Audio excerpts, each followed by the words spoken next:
Now let's look at that in these real examples. As I mentioned, property A we're saying is worth $50,000. Property B, $75,000 assessed value. Property C, $100,000 assessed value. We'll divide these by 1,000 and multiply by $222 per 1,000, and you'll end up with a tax obligation of $11,111 for property A. For property B, you'll end up with a tax obligation of $16,667.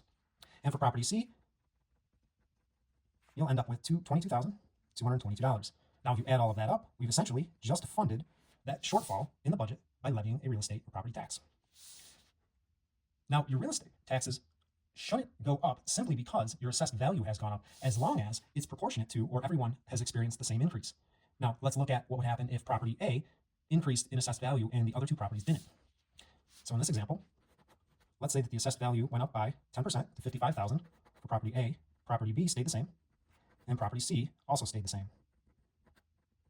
Now, the total combined assessed value on that tax roll is now $230,000. So the portion of each of these now has changed because this assessed value went up. So 55,000 divided by 230 is 23.9%. This is now 32.6%, and this is 43.5%.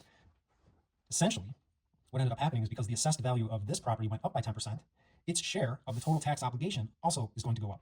It was 22.2, now it's 23.9, and you'll see that this was, for property B, it was 33.3, and now it's 32.6, 44.4 versus 43.5.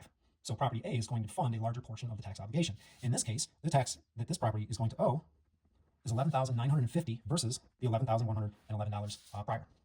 So talk to your neighbors, right? Find out what their tax rate went up by compared to your tax rate, and then you'll have an idea of if your share of the total tax obligation is going to go up.